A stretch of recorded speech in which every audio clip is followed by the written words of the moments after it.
Well, it started small, but it seems to be gaining prominence now, like a wildfire of some sort. So we heard initially that judiciary workers were going to go on strike for financial autonomy, but it wasn't the first time we had heard it. But this time around, it looks like they mean business. And you can see right there that they have support of lawyers. I don't know if the lawyer we have in our studio with us is one of those who's supporting them this morning. But we have Mr. Sebastian Han, who is a senior advocate of Nigeria. You're welcome to Sunrise Elite this morning. Thank you. Good morning. Good morning. Well, what's this about, this strike? For a number of people, they're wondering, judiciary staff workers going on strike about financial autonomy. Why now? Well, I believe that they obtained a judgment way back in 2014 to secure financial independence for the judiciary. And I also remember that respected senior lawyer, Olisa Agbakoba, SN, also obtained a similar judgment. And they have been waiting in the wings, trying to secure enforcement of these judgments to no avail. So I believe that they decided to now see to it that the judgments are enforced. That is why they are trying to not just boycott the courts, but also to picket some public institutions to ensure that the judgment is enforced. It is a very, I mean, when we see our judiciary work and the judiciary totally grounded, it does call for concern and it does call for, you know, introspection. First and foremost, to ask why has it been very difficult to implement autonomy for the judiciary, and what exactly, how has it affected adversely, you know, activities within the judiciary? That's the non-implementation of financial autonomy. Well, you see that under the doctrine of the rule of law, financial independence for the judiciary stands out as the major component. Now, if you don't have financial independence, even as an individual, then you will never perform or be impartial. You will have to be running helter-skelter looking for funds or trying to please one person or the other. So financial independence for the judiciary is a major component of the rule of law. And the absence of that in Nigeria for a long time has affected justice delivery and the quality of judgments delivered by our regular courts. So I am in support of the strike, but I have some points that may differ from the drift, the general drift in what is really going on. What's the drift that you have? Well, my position is that if you look at all the relevant provisions of the 1999 Constitution as amended, it is not the state governors or governments that are supposed to implement independence of superior courts of record. Because if you look at Section 6, subsections 1, 3, and 5 of the Constitution, in fact, subsection 1 says, the judicial powers of the Federation shall be vested in the courts listed in this section, being courts established for the Federation. For the Federation. Now, if you go to subsection 3, it states that the courts so listed as superior courts of record.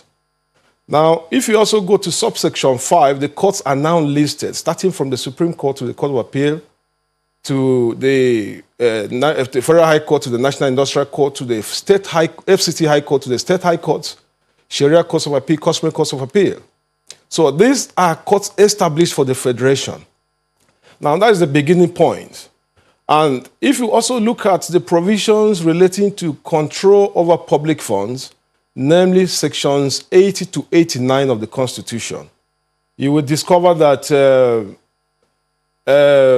under Section 80, no monies come into the Federation account, into the coffers of Nigeria, except they go straight to the Federation account.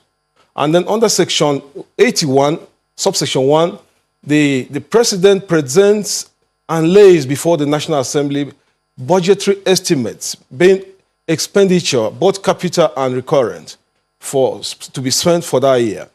Now, if you now go to subsection 3 of section 81, it is provided that all monies standing to the credit of the judiciary shall be disbursed to the National Judicial Commission for distribution to the heads of the courts of the various courts established under section 6. That is where the link comes in.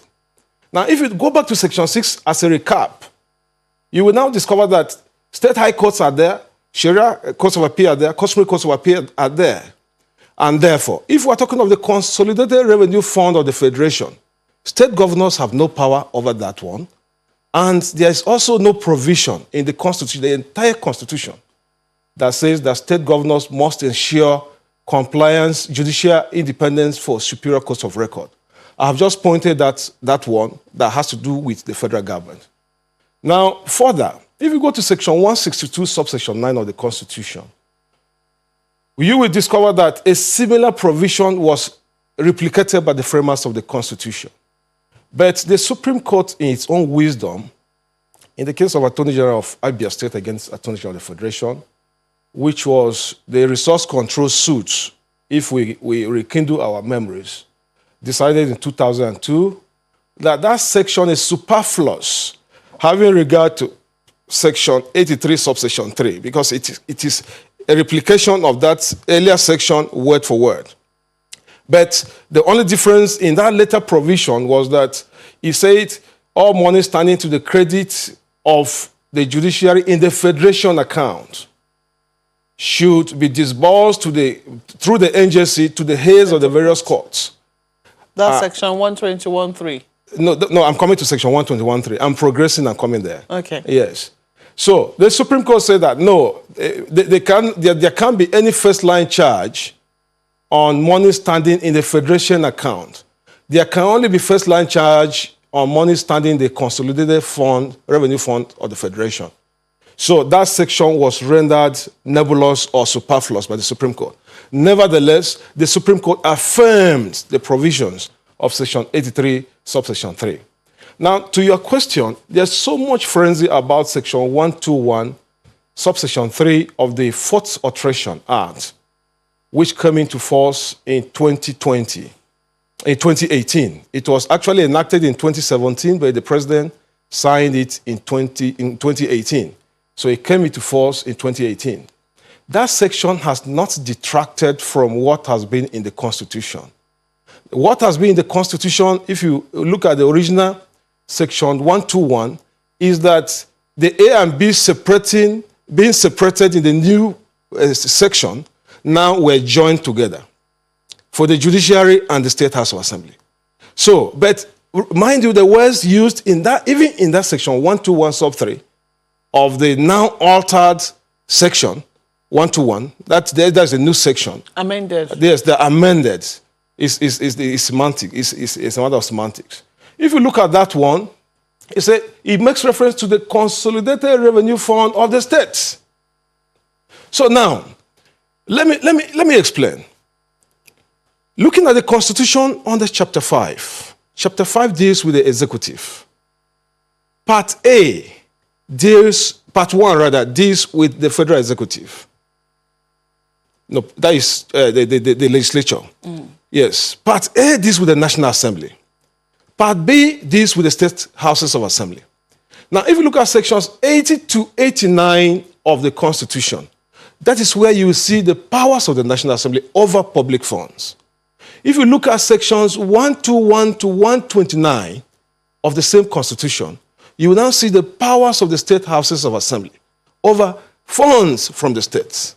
So there's nothing new about what was introduced in section 121, subsection 3, by the Fourth Alteration Act. So what I'm saying is that the Consolidated Revenue Fund of the Federation is different from the Consolidated Revenue Fund of the states. The states, okay. Now, complementarily to this, if you look at the third schedule, Part A, in particular paragraph 21. I have to interrupt you. Very well. And that's, for the sake of our viewers, just for those who are wondering, this is not a law lecture. You have to break it down for our viewers as simply as they can. But let me just quickly read what it is that has caused the controversy, which is section 121, subsection 3, that says all money standing to the credit of the judiciary in the state shall be paid to the heads of court. It's as simple as that. That's the only line, it would seem, or that's the major line which seems to be causing controversy as to why that particular clause cannot be fulfilled, by the state governors. But you seem to be saying that, no, that doesn't lie within the power of the state governors. I want to believe that's your argument. Very well. I want to qualify it. Okay, just before you qualify it, yes. Who has the power then to fulfill, this particular stance of the Constitution? It is the National Judicial Commission, the NJC. Let me go back. The NJC is the one who you believe should be held responsible for financial autonomy in the states. No, yes. For state high courts, yes, Sharia courts of appeal and customary courts of appeal. Then the state governors will take charge of the magistrates, the chief registrars, the area courts, the district courts. That is the intention of the Constitution. But as we speak today, is the NJC getting its own monies to even run itself as an institution from first line charge? Very well. Are they? Because if you look at paragraph, that was where I was going to. Mm-hmm. If you look at the third schedule to the Constitution, paragraph 21E, it defines the powers of the NJC. It says the NJC has power to collect, to control, and to distribute all capital and recurrent expenditure for the judiciary. Is it currently doing that? Well, I suppose so. It is doing that. But my problem is that it is not doing that for capital projects in compliance with all the other sections I quoted before. If you look at section 6, 1, 3, and 5, these courts are established for the federation. Mark you, for the federation. Then the Consolidated Revenue Fund is also for the federation. And then in particular, section 81 sub 3 says that all money standing to the credit of the judiciary shall be disbursed to the NJC for onward distribution to the heads of the courts of the federation and of the states. It is clear. Okay, let's quickly, flip this to Lagos now. Well, we have another guest. Gentlemen, you want to introduce your guest? Yes, indeed. Mr. Mondo Bani is the former second vice president of the NBA. He joins us this morning. Good morning, and thank you for coming on today. Well, having heard the position of Leonard colleague, your colleague, what is your impression about how some of these laws stand today? I may not want to delve into the technicalities of my learned senior. I've listened to him carefully. If you give me opportunity to interpret and give a clearer picture of what should obtain, there is an anomaly, quite all right, with the issue of NJC controlling the state courts. Ordinarily, if you have a state high court, one would expect that the state government should be the one to do all the necessary, including this issue of any money standing to the credit of the state consolidated revenue. State government, not the NJC? Not the NJC. That's if you have a proper federation that is being run. I mean, we don't need the federal government agency to be controlling the state high court. But you see, it's a part of the anomaly we're talking about. The NJC is the one now who does the control, who does the appointment, and then recommend to a state governor that does the confirmation of the appointment of a judge in the state. So, but to me, to simplify this operation of payment to the state high court, I would want it to leave it the way it is couched in section 81 subsection 3. If there is any money standing to the credit of the judiciary, that is state judiciary now, the consolidated revenue fund, that money should be paid to the heads of the state court. Let's not complicate issue now. If there is any alteration to be done later about the Constitution, maybe all those niceties will come in. For me now, the interpretation is let the federal government at this federal level control the federal judiciary, and is going on with the NJC now disbursing money that belong to them directly to the heads of the various courts at the federal level. But then let the state government, disburse any money that is standing to the credit of a consolidated revenue fund of the state. Give this money to the heads of the state judiciary so that we don't complicate issues. Maybe, as I said earlier, when there will be an amendment of the constitution, all those niceties that my learned son has pointed out may be strengthened. But for now, to avoid any complication, I'm very happy that the governors have agreed to implement the issue of financial autonomy. Let's do it the way it ought to be done. Let the money that stands to the credit of the state judiciary be given to the heads of the state judiciary. Why that of the federal there has not been issue with the issue of financial autonomy at the federal level. We don't have any problem there. You know, what they have agreed to implement, I think it will be clearer when they speak or when that begins. Because at the moment, there seems to be divergent opinions about how exactly it will be. Now, when you say all monies due should be given to them, because there's talk in some quarters that, does that then mean that the judiciary will begin to execute capital projects besides them just sticking to overheads? Is that the intendment of the law, the drafters? That should be the intendment of the law. We have three arms of government. Even when you were in secondary school, it's three arms that run pure democracy. You have the judiciary, you have the executive, and you have the legislative. If the executive runs its capital and the recurrent expenditure, and the other arms of government should likewise run their capital and recurrent expenditure. I see no reason why you will now give only recurrent expenditure for the judiciary to run, and they will not run their capital. Because I have seen a situation where the governors are the one buying cars and building houses. Exactly. Let me just jump in. And that is a wrong procedure. Yes. So the thing now is, if there wasn't any bone of contention, why did he, if they've agreed now to do some of these things, why do you think that it's taking this long in spite of the agreements? Yeah, it came late. It came late, but it's better late than never. The issue is that... No, does that mean that all of those other issues have been ironed out, that they will go ahead and implement it? I have that belief, because I don't think that they have raised any issue. Yesterday, they caved in this. That's the report. And they have agreed now that there should be financial autonomy to the judiciary, as well as the parliament. So they have probably, what they would need now, according to them, is to work out the modalities of the operation. And that's why they're asking for next month, May, being the time they will implement it. My brother Chamberlain, I see no reason why we have delayed so much. But somebody also has pointed out that the governors actually wanted a situation where they will be in total control of the other two arms of government. And that's why Nigerians have not been getting good governance, both at the judicial level, both also at the parliamentary level.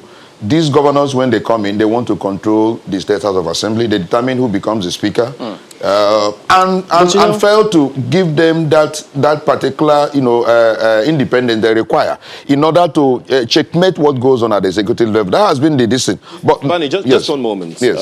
I'm going to rephrase and insist, for something that's chewable for us from what question Chamberlain asked you the other time.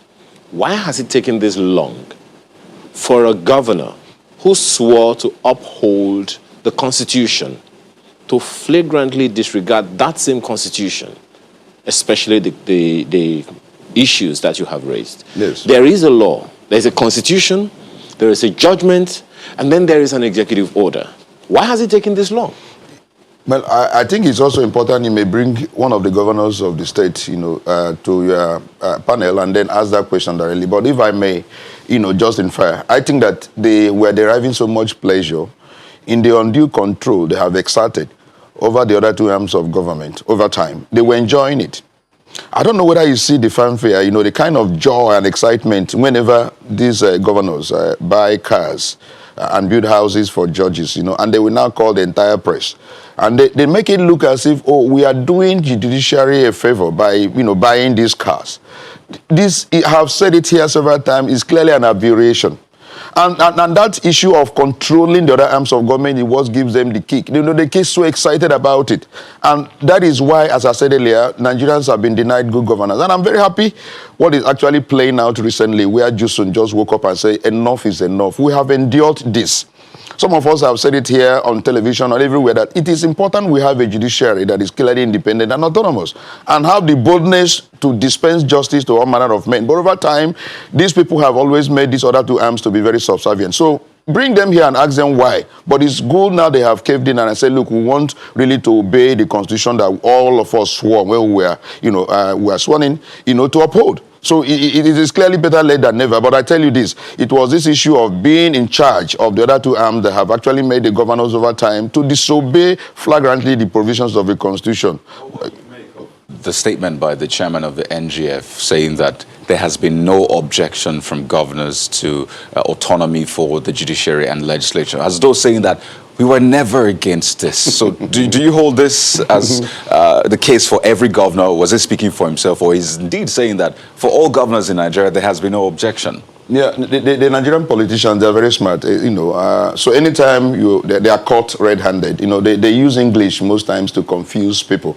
If you have never objected to the implementation of judicial autonomy, so you ask yourself, all this why have you not?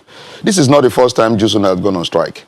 This may be either the fourth or fifth times, impressing it upon the governors, please give us the money that belongs to the judiciary. Let them determine how to spend the money. Whether they want to buy cars, they want to buy computers, they want to buy, houses and all that. Let them be the one to do that. And then there are issue of allowances and some other things that has to do with the welfare of the judiciary, which over time the governors have sat upon. So if they have implemented it, why are we now where we are? But as a vice president, we say, so why are we where we are? So, but in addition to that, about 11 months ago, the NGF, the chair was quoted to have said, look, this is an overkill. There wasn't any need for this section 121, the Executive Order 10. That is an overkill of section 1213 of the 1999 Constitution. So do we necessarily need Executive Order 10 for this to happen? Well, the issue of executive order means implementation stage. When the Constitution made an elaborate provision, there was no implementation. Some people like Chief Olives Abakaba, Senior Advocate of Nigeria, and even JUSUN went to court. And there was pronouncement of the court affirming the position of the Constitution. And, still, these governors refused to budge and implement. And I think it came to the knowledge of the president when there have been discussion and agitation over time that this particular section has never been implemented. And the president said, what do we do? And I think he assembled a panel that gave a recommendation that, look, it's important we make this to be entire country, to be implemented, by the entire state governors. Because it's important we have a judiciary that is actually independent, and including the parliamentarians. So I think the president now came with that executive order in order to implement, because after pronouncement of the court, which has interpreted, what else remains other than implementation? And if people have failed to implement, what are you supposed to do? So I think what the president did, if you remember that some of us came here and eulogized it and commended the president. Some other person said, oh, it is clear and overkill, it's erring on the side of surplusage. But it was better for the president to err on the side of surplusage. But why I have my problem is the same president that signed that executive order, was approached by the governors. And I think I don't know what happened. The president now subpedal or backpedal in implementing his own executive order. So I think that it was implementation stage. That's what the president has actually done by signing that particular executive order. When they refused to implement the Constitution, I think the president was left with no other option other than to sign that executive. So it's not an overkill. It is the stage where we're in now, implementation stage, and which we believe by May. I hope they're not grandstanding. I hope they won't want to deceive the JUSUN people to call off the strike. Well, in May now, they will not implement their law. So let it be that let us go to that implementation stage. Can we implement the provisions of the Constitution? Part of what they did at the time, because I remember the NGF met, and then they mandated the chair to meet to the president and the AGF concerning the interpretation of section 1213. But we'll talk about some of those when we return and more in just a moment. Don't go away.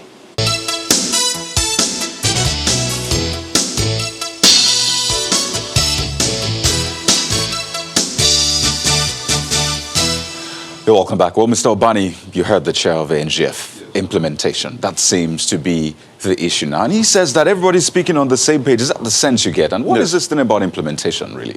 So we're at that level now. As I said earlier, after the executive order, they met the president. And part of the reason they met the president, look, let's work out the modalities. But that working out the modalities took a long time until JUSUN went on strike.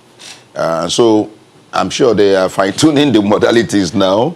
The federal government wanted to, withhold the one that they know they control. And that is why that executive order was actually signed. So since you have refused to implement the law, I'm trying to read the presidency now, or the federal government.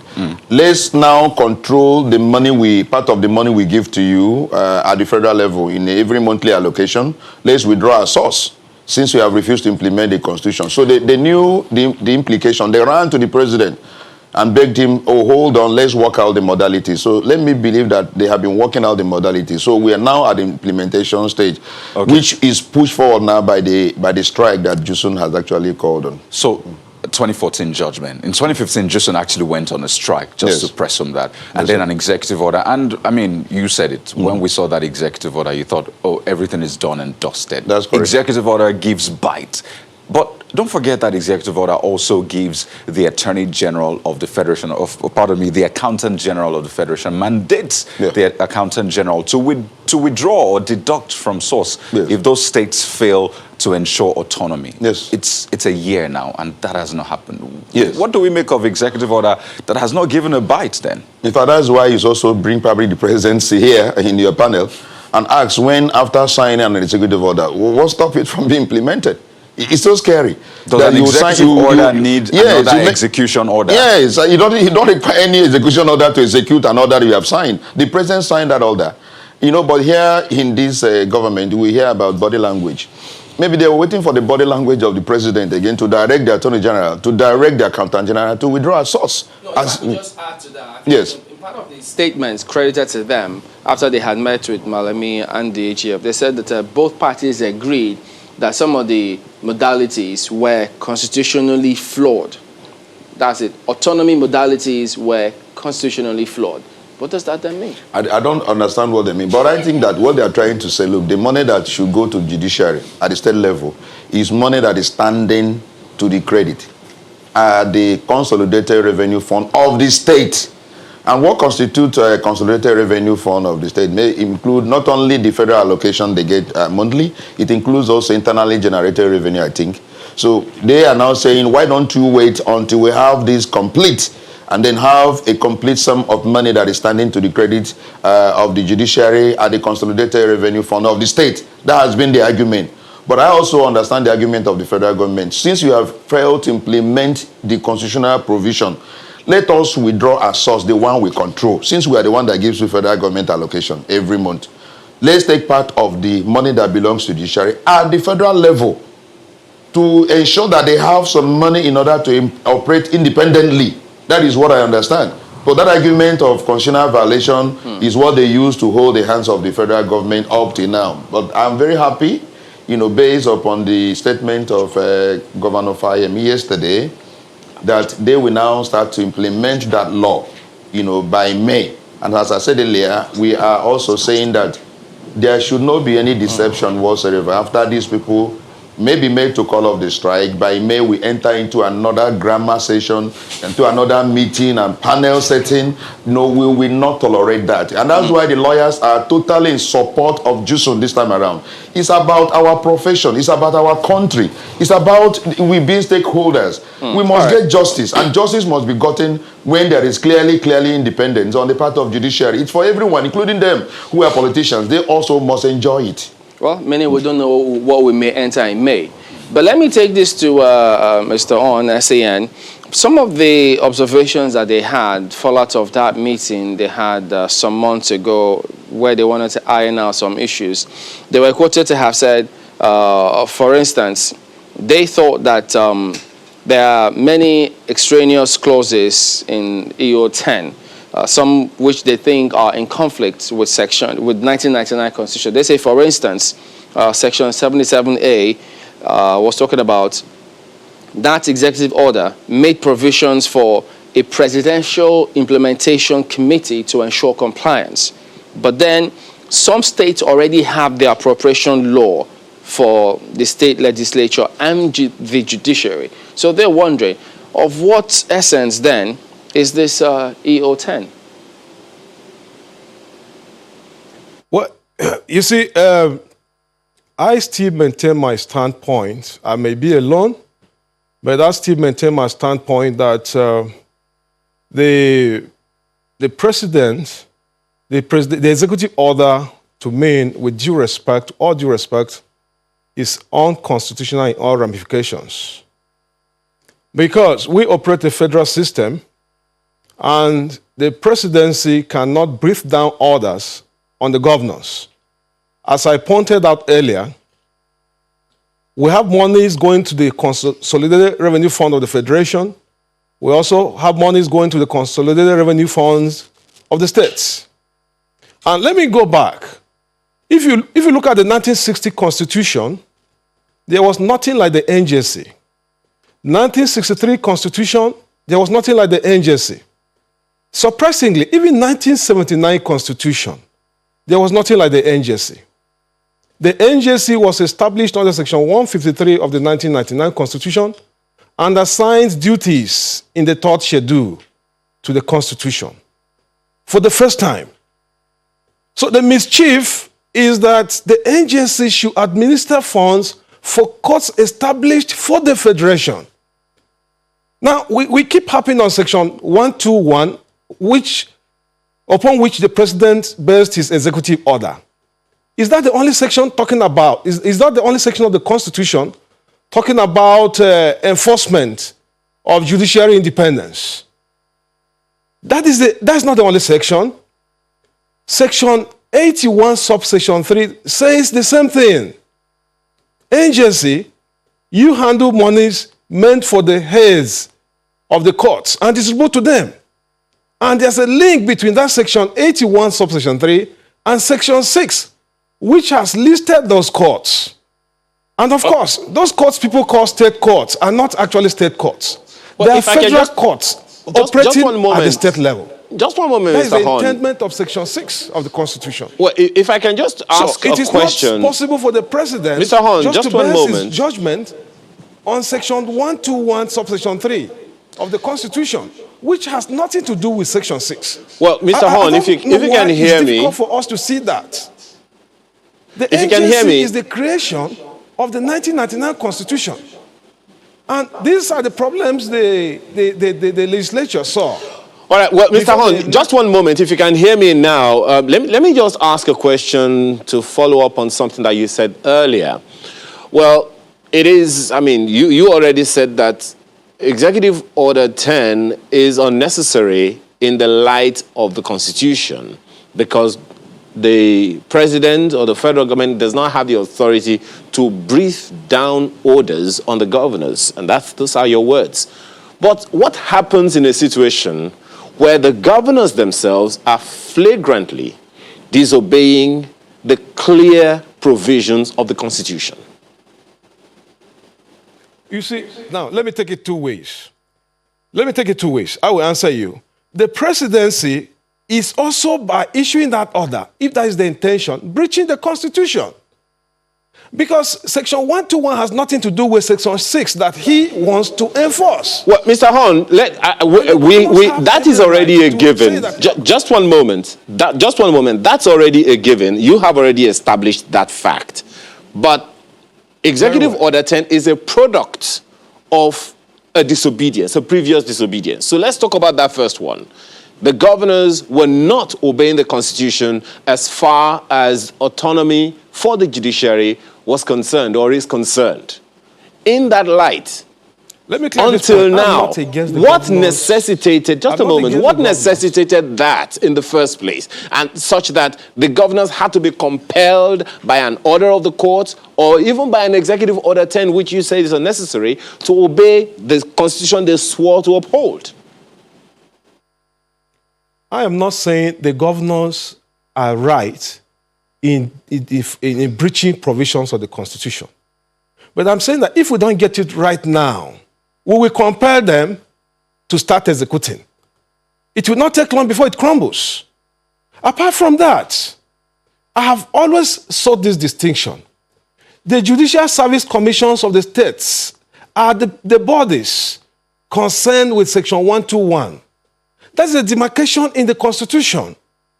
In the Constitution, the NJC has to enforce independence of the judiciary as it has to do with federal courts. That is including state high courts, customary courts of appeal, Sharia courts of appeal. Then the Judicial Service Commissions, acting pursuant to Section 121, will now begin to enforce provisions relating to magistrates and other courts on the lower rung of the hierarchy. So we should give this demarcation. If we don't get it right at the beginning, we compare the governors. Just one moment. In a non-constitutional manner. On that same thing, I remember Markwe asked you earlier. Just a moment, Mr. Horn. Earlier, Markwe asked this same question. I mean, you're saying that these levels of authority in the judiciary should implement these provisions. Granted. But do they have the authority to dip their hands into the purse without the authority of the executive, who is supposed to make a first-line charge to them? I think that's what this whole thing is about. So perhaps the process itself is flawed ab initio. That is why I don't know how clear I will come out. That money for the state's high courts is not supposed to go to the governors. It is supposed to go to the NJC.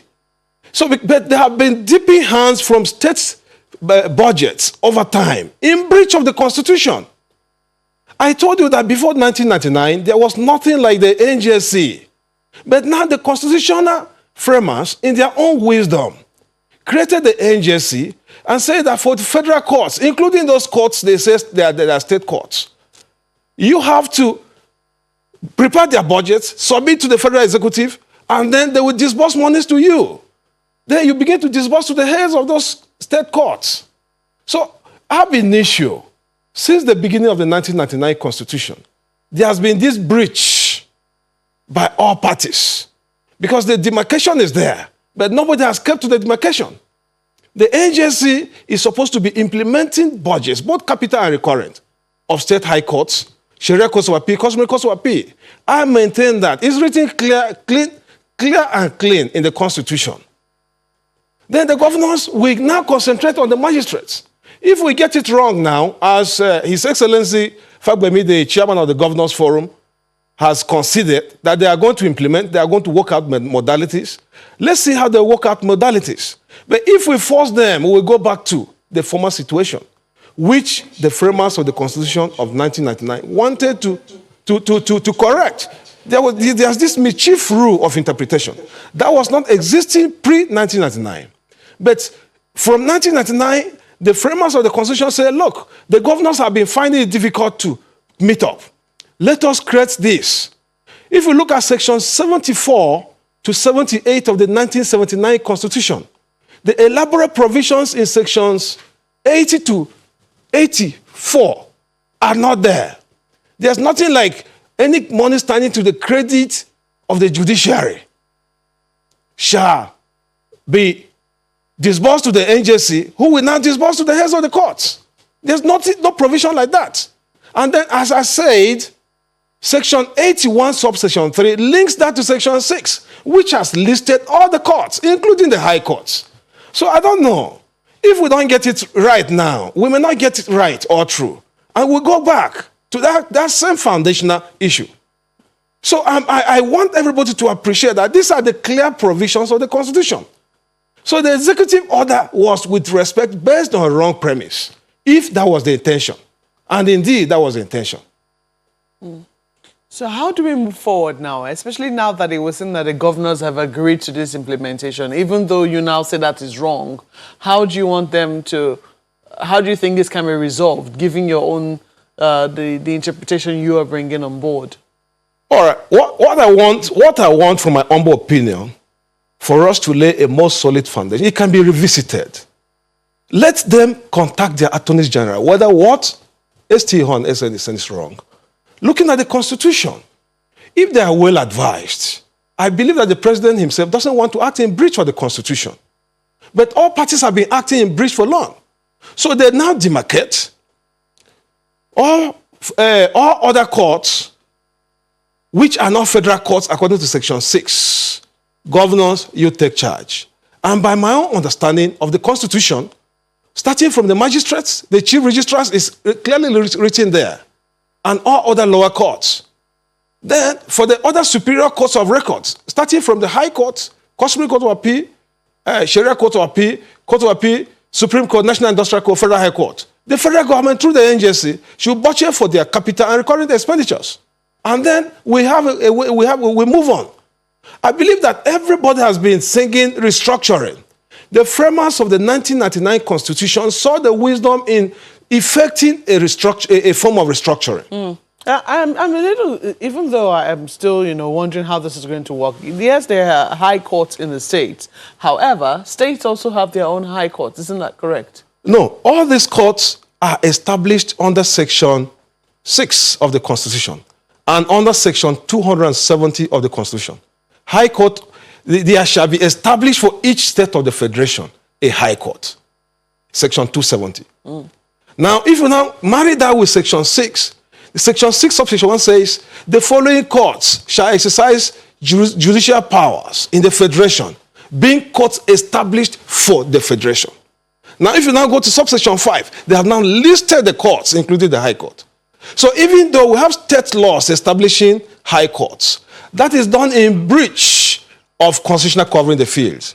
In terms of constitutional covering the field, for people who may not understand, when the Constitution has provided for a situation, no state law or not even an act of the National Assembly will replicate that. It is unconstitutional. Well, I guess that would always be a matter for lawyers to deliberate over. But we have to thank you for sharing your thoughts this morning. Mr. Sebastian Hon is a senior advocate of Nigeria. Thank you. Thank you for speaking with us this morning. Thank you. Well, that's why we'll leave it for this segment. I'll hand it over now to Lagos for the concluding comments. Yes, just one moment, Chamberlain. Just before we let you go, Mr. Oban, I just want to ask, do we have to go through this rigor for the local government autonomy as well?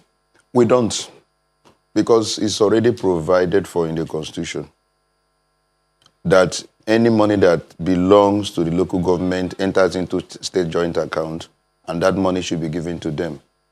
Maybe one day we'll wake up now to see the workers at the local government going on strike and grinding government before they will be also allowed to have their financial autonomy. I'm in court presently against all the state government that have refused to conduct a local government election in accordance with the Constitution. Some of them are compliant, but even after compliance, you know what they do? They still operate as if it's a caretaker committee they have just appointed. Of course, there is no election. They are all selected. So I see no reason why we cannot do the right thing in the nation. And because of the fact that we have failed to do the right thing, that's why Nigeria is not making any progress whatsoever. We are retarded. And it pains me that it's a thing that is very clear. I know what my learned senior is saying, Leonard Seyok is saying about the issue of NJC. In the section 121, there was no mention of NJC. It's even an aberration in the first place for the federal government to be controlling state courts. So if we want to amend the Constitution, can we go back and amend the entire thing and make us operate a properly federal system of government as done all over the world? Everything about us is wrong, including the Constitution itself. I guess we'll see what happens in May, as they say, that this will be the time that will kick off. But we do thank you for your time this morning, Mr. Mondo Obani, former second vice president of the NBA. We're back in a moment. Stay with us.